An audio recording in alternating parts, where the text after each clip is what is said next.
नमस्कार साथियों, स्वागत है आप सबका हमारे चैनल में।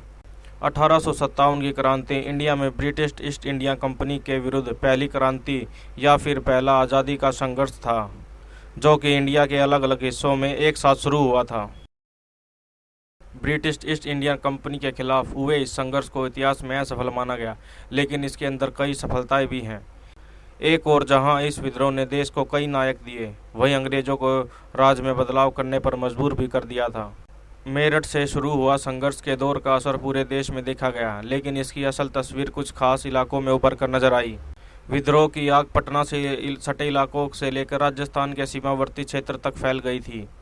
इस दौरान विद्रोह के मुख्य केंद्र लखनऊ, कानपुर, दिल्ली, झांसी, ग्वालियर और बिहार रहे। खास बात यह है कि ये विद्रोह एक साल से ज़्यादा समय तक चला, लेकिन 1858 के मध्य तक इसे दबा दिया गया। कहा जाता है कि 8 जुलाई 1858 में लॉर्ड कैनिंग ने आखिरकार शांति का ऐलान कर दिया था। आइए देखते हैं किसकी अगुवाई में कहां कहां लड़ाई लड़ी गई। लखनऊ। अवध की राजधानी रहे लखनऊ में विद्रोह की अगुवाई बेगम हजरत महल कर रही थी। वह अवध के पूर्व राजा की पत्नियों में से एक थी। इस क्षेत्र में विद्रोह को दबाने के लिए हेनरी लॉरेंस नाम के ब्रिटिश अधिकारी ने बड़ी भूमिका निभाई थी। कानपुर। यहाँ विद्रोह की कमान पेशवा बाजीराव द्वितीय के गोद लिए हुए पुत्र नाना साहब संभाल रहे थे। कहा जाता है कि ब्रिटिश की तरफ से पेंशन से वंचित किए जाने के बाद उन्होंने विद्रोह का हिस्सा बनने का फैसला किया था।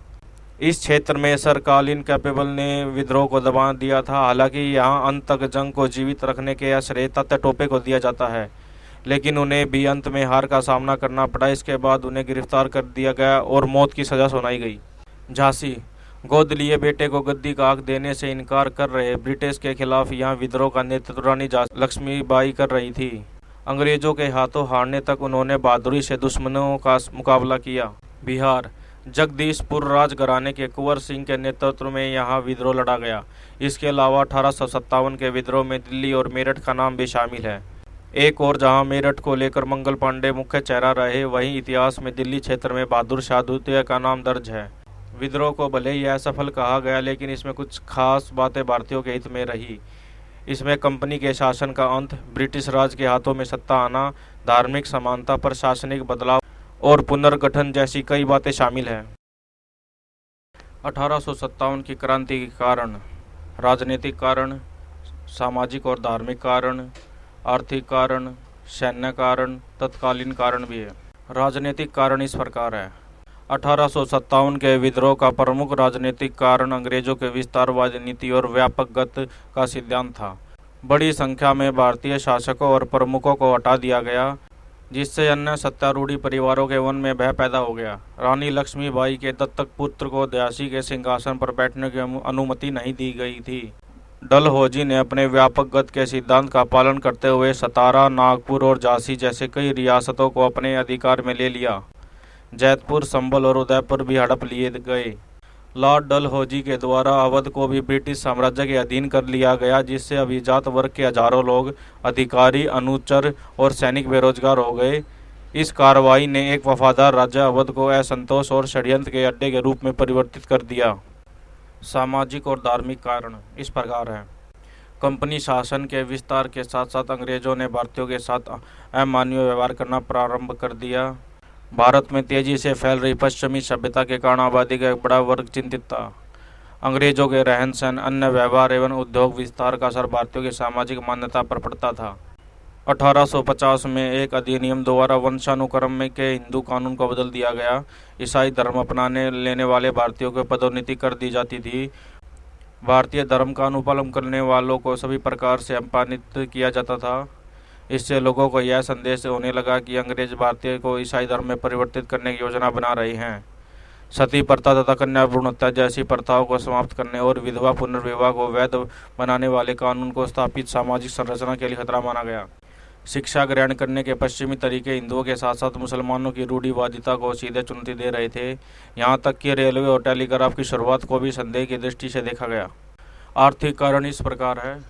ग्रामीण क्षेत्रों में किसान और जमींदार भूमि पर भारी भरकम लगान और कर वसूली के सख्त तरीकों से परेशान थे।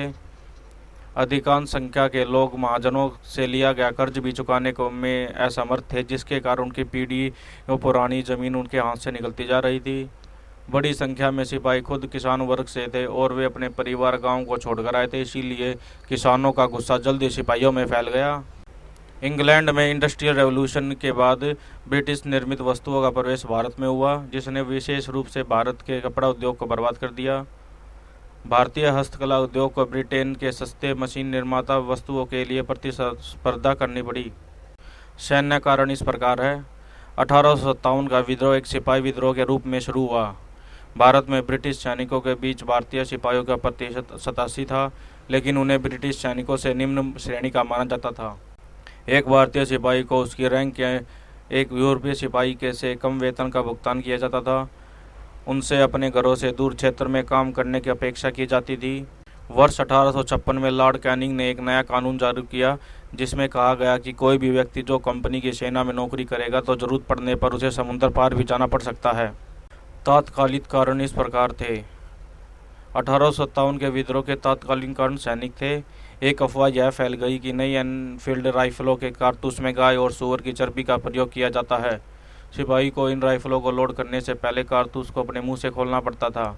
हिंदू और मुस्लिम दोनों सिपाहियों ने इसका इस्तेमाल करने से इनकार कर दिया। लॉर्ड कैनिंग ने इस गलती के लिए संशोधन करने का प्रयास किया और विवादित कारतूस को वापस ले लिया गया, लेकिन इस वजह से कई जगह पर अशांति फैल चुकी थी।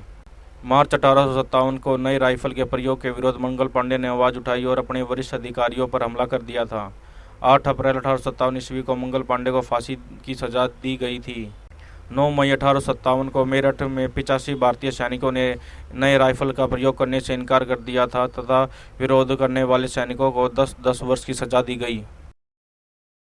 1857 के विद्रोह को दबाने वाले ब्रिटिश अधिकारी। दिल्ली में बहादुर शाह द्वितीय के नेतृत्व को दबाने का जॉन निकोलसन ने किया। लखनऊ के विद्रोह को दबाने का काम हेनरी लॉरेंस ने, कानपुर में सर कॉलिन कैंपबेल, झांसी और ग्वालियर में जनरल ह्यूब रोज, बरेली में सर कॉलिन कैंपबेल, इलाहाबाद और बनारस में कर्नल ऑनसेल, बिहार में विलियम टेलर। विद्रोह की असफलता के कारण इस प्रकार है। सीमित प्रभाव। हालांकि विद्रोह काफ़ी व्यापक था, लेकिन देश का एक बड़ा हिस्सा इससे अप्रभावित रहा। विरोधी मुख्य रूप से 2 आब क्षेत्र तक ही सीमित था, जैसे सिंध, राजपूताना, कश्मीर और पंजाब के अधिकांश भाग। बड़ी रियासतें हैदराबाद, मैसूर, त्रावणकोर और कश्मीर तथा राजपूताना के लोग भी विद्रोह में शामिल नहीं हुए। दक्षिण प्रांतों ने भी इसमें भाग नहीं लिया। प्रभावी नेतृत्व नहीं। विरोधियों में एक प्रभावी नेता का अभाव था। हालांकि नाना साहब, तात्या टोपे और रानी लक्ष्मीबाई आदि बहादुर नेता थे, लेकिन वे समग्र रूप से आंदोलन को प्रभावी नेतृत्व प्रदान नहीं कर सके। सीमित संसाधन। सत्ताधारी होने के कारण रेल, डाक, तार एवं परिवहन तथा संचार के अन्य सभी संसाधन अंग्रेजों के अधीन थे, इसलिए विद्रोही के पास हथियार और धन की कमी थी। मध्य वर्ग की भागीदारी नहीं। अंग्रेजी शिक्षा प्राप्त मध्यम वर्ग, बंगाल के अमीर व्यापारियों और जमींदारों ने विद्रोह को दबाने में अंग्रेजों की मदद की। 1857 विद्रोह का परिणाम। कंपनी शासन का अंत। 1857 का महान विद्रोह आधुनिक भारत के इतिहास में एक ऐसी ऐतिहासिक घटना था। यह विद्रोह भारत में ईस्ट इंडिया कंपनी के शासन के अंत का कारण बना। ब्रिटिश राज का प्रत्यक्ष शासन। ब्रिटिश राज ने भारत के शासन की जिम्मेदारी सीधे अपने हाथों में ले ली। इसकी घोषणा पहले वायसराय लॉर्ड कैनिंग ने इलाहाबाद में की थी।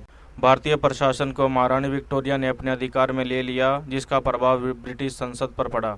भारत का कार्यकाल देश के शासन और प्रशासन को संभालने के लिए बनाया गया। अंग्रेजों ने यह वादा किया कि वे भारत के लोगों के धर्म और सामाजिक रीति रिवाजों और परंपराओं का सम्मान करेंगे। भारत के गवर्नर जनरल के पद को वायसराय के पद से स्थानांतरित किया गया। भारतीय शासकों के अधिकार को मान्यता दी गई थी। व्यापक गत के सिद्धांत को समाप्त कर दिया गया था। अपनी रियासतों को दत्तक पुत्रों को सौंपने की छूट दे दी गई थी। सेना में भारतीय सिपाहियों का अनुपात कम करना और यूरोपीय सिपाहियों की संख्या बढ़ाने का निर्णय लिया गया, लेकिन शस्त्रागार ब्रिटिश शासन के हाथ में ही रहा। बंगाल की सेना के प्रभुत्व को समाप्त करने के लिए यह योजना बनाई गई थी। 1857 का विद्रोह भारत में ब्रिटिश शासन के इतिहास का एक अभूतपूर्व घटना थी। इसके कारण भारतीय समाज के कई वर्ग एकजुट हुए। हालांकि विद्रोह वांछित लक्ष्य को प्राप्त करने में विफल रहा, लेकिन इसने भारतीय राष्ट्रवाद के बीज को बो दिया था। और अब यहाँ पर हम इस वीडियो का अंत करते हैं। भाइयों, वीडियो अच्छी लगे तो लाइक, शेयर और सब्सक्राइब जरूर करें। धन्यवाद।